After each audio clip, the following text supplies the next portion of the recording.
বন্ধুরা, আজ অসাধারণ একটি লাগালাগি ভিডিও নিয়ে চলে আসলাম আপনাদের মাঝে। বন্ধুরা, গল্পটি না টেনে শেষ পর্যন্ত দেখুন। আমাদের ভিডিওটি ভালো লাগলে চ্যানেলটি সাবস্ক্রাইব করুন। চলুন বন্ধুরা, গল্পটি শুরু করি। সূর্যটা হেলে পড়েছে, একটু পর বিদায় জানাবে। এমন বেলায় ইয়াদ আর তিতিল বাসায় ফিরল। ড্রয়িং রুম যেতেই দেখতে পেল রাহেলা বেগম আর হিমা বসে টিভি দেখছে। ইয়াদ আর তিতিলকে আসতে দেখে তারা অবাক হল। রাহেলা বেগম বললেন, কিরে, চলে আসবি, জানালি না তো? তোমার বৌমা সুযোগটাই দিল না। মানে, কি বলছেন? আমি আবার কি করলাম? পাশ থেকে কর্কশ গলায় বলে উঠল তিতিল। তো কে করেছে? আমি বলেছিলাম 2 দিন থাকতে তোমার বউ রাগ দেখিয়ে হাঁটা শুরু করেছে, যেন এখান থেকে ওখানে পায়ে হেঁটেই চলে আসবে। আমি আপনাকে আসতে বলেছিলাম। আমি যেভাবেই আসতাম, আপনি এলেন কেন সাথে? বাচ্চা মানুষকে তো আর একা ছাড়া যায় না। কি বলতে চাইছেন তা কি আপনি? রাগ নিয়ে গলার আওয়াজ উপরে তুলে বলল তিতিল।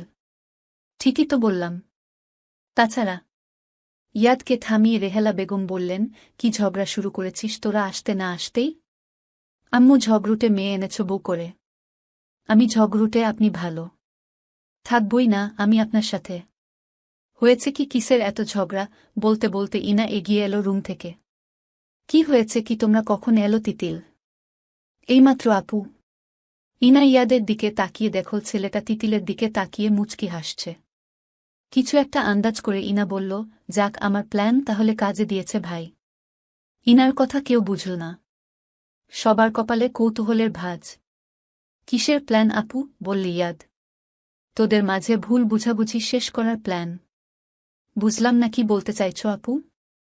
আমি যদি নিয়ামকে না বলতাম তিতিলকে বিয়ে করার কথা, তাহলে তো তোরা হাত গুটিয়ে বসেই থাকতি। ছোটখাটো একটা পরীক্ষা তো হয়েই গেল। কার প্রতি কার কত টান আছে। তার মানে তুমি ইচ্ছা করে? তোর কি মনে হয় ভাই, তিতিলের মতো একটা লক্ষ্মী মেয়ের জীবন নষ্ট করে এ বাড়ি থেকে চলে যেতে দিব? ভাবতে পারলি কি করে রে? ইয়াদ কিছু বলল না। তার বোঝা উচিত ছিল যে মানুষগুলি 2 বছর তার জন্য কষ্ট পাওয়া মেয়েটাকে আগলে রেখেছে, তারা কি করে এমনটা করবে। ইনাকে চিনতে বোধ হয় ইয়াদের বেশ ভুলই হয়ে গেছে। মুখ ফিরিয়ে আছে সে। ও তোমরা সবাই আমার সাথে এমন করতে পারলে? না তিতিল, তুমি ভুল বলছ। সবাই না, আমি। মা আর হিমা কিছু জানত না। আমিই জানাইনি। নয়তো কখনো তোমাদের কষ্ট দেখে বলে দিত। কি বলো মা? রেহেলা বেগম হাঁ করে তাকিয়ে আছেন মেয়ের দিকে, যেন সবটাই উনার মাথার উপর দিয়ে গেছে উনার।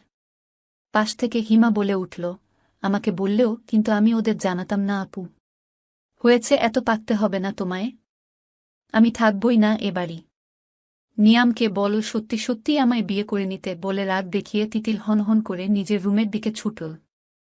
তিতিল নিয়ামের নাম্বারে কল দিল। সে ঠিক করেছে নিয়ামকে নিজেই বিয়ের কথা বলবে।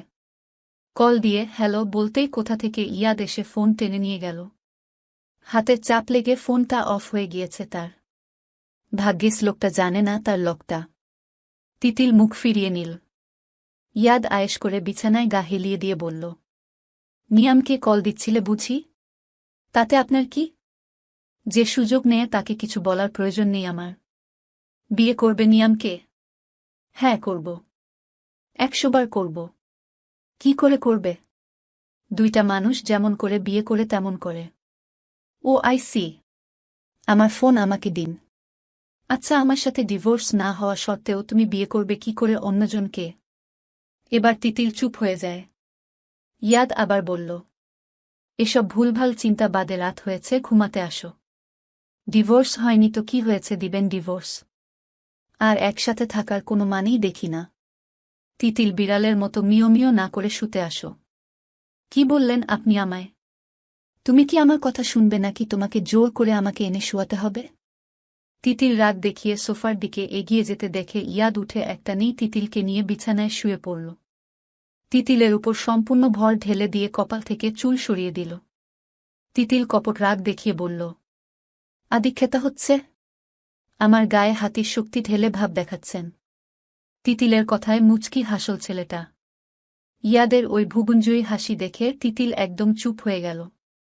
তিতিলকে চুপ থাকতে দেখে তার ললাটে ভালোবাসার চিহ্ন এঁকে দেয় গভীরভাবে। ছেলেটার উষ্ণ পরশ পেয়ে তিতিল শিউরে উঠল। আধো আধো স্বরে ইয়াদ আবার সেই কথা বলল, আমার ভুল হয়ে গেছে তিতিল, মাফ করে দাও। শেষ একটা সুযোগ দাও মন ভরে এক জীবন তোমাকে ভালোবাসার। নিজের ইচ্ছায় আর কখনো কষ্ট দিব না তোমায় ইনশাল্লাহ। একবার ভুলগুলিকে দূরে সরিয়ে কাছে টেনে নাও ভালোবেসে, বলতে বলতে ইয়াদ তার আদর মাখা হাত ঘুরাচ্ছে তিতিলের উপর। অমন শরীর হিম হওয়া স্পর্শ উপেক্ষাও করতে পারছে না। নিঃশ্বাসটাও ঘন হয়ে আসছে। ভেতরে ধুকবুক শব্দটা যেন আরও সজোরের শব্দ তুলছে। ইয়াদ তিতিলের গালে গলায় নাক ঘষতে শুরু করেছে। চোখে তার অদ্ভুত নেশা। মেয়েটাও যেন তার নেশায় আসক্ত হয়ে পড়ছে।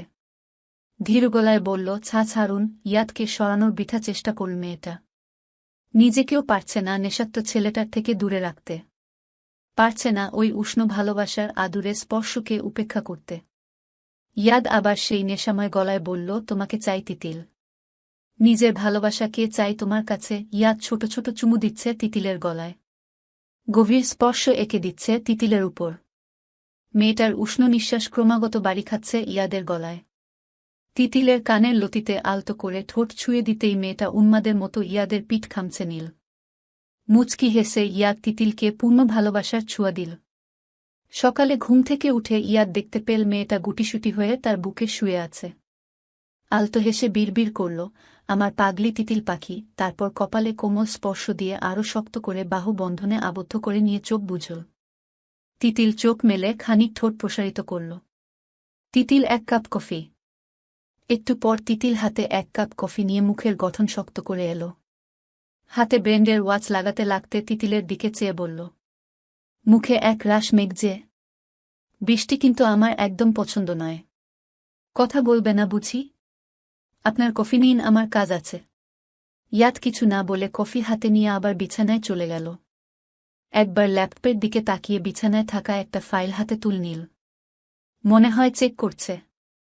তিতিল চলে যেতে গিয়েও দাঁড়াল। ইয়াদ ল্যাপটপ ব্যাগে ঢুকাতে ঢুকাতে বলল, আমার তিতিল পাখি কি আমায় কিছু বলবে? তিতিল হুট করেই মুখ ফসকে বের করে দিয়েছে, আমাকে আপনি ডিভোর্স দিবেন না? তার এমন কথায় ইয়াদ চমকালো বলে মনে হয় না। সে বরাবরের মতো মুচকি হেসে তিতিলের গালে হাত দিয়ে বলল, এ নিয়ে আমরা বিকেলে কথা বলবো। প্রমিস। এখন আসতে হবে। তুমি খেয়ে নিও আর সাবধানে থেকো। তাড়াহুড়ো করে কথাটা বলে ইয়াদ তার কপালে ছোট চুমু দিয়ে চলে গেল হনহন করে। খেয়ে যাবেন না বলতে গিয়েও গলা দিয়ে আসল না তার। যেন স্তব্ধ হয়ে গিয়েছে। লোকটা এতটা শান্ত ব্যবহার করল কেন? সত্যিই কি ডিভোর্স দিয়ে দিবে? নাকি অন্য কিছু? কি সব ভেবে তিতিলের মনটা কেমন মুচড়ে উঠল। বিকেলে ইয়াদ অফিস থেকে এসে দেখে তিতিল ফোনে কারো সাথে কিছু বলছে। তিতিল যে নিয়ামের সাথে কথা বলছে তাতে কোনো সন্দেহ নেই তার। মুখে গাম্ভীর্য ভাব এনে ইয়াদ পিছন থেকে তিতিলের বাহু ধরে ঘুরিয়ে পাশের দেওয়ালে চেপে ধরল।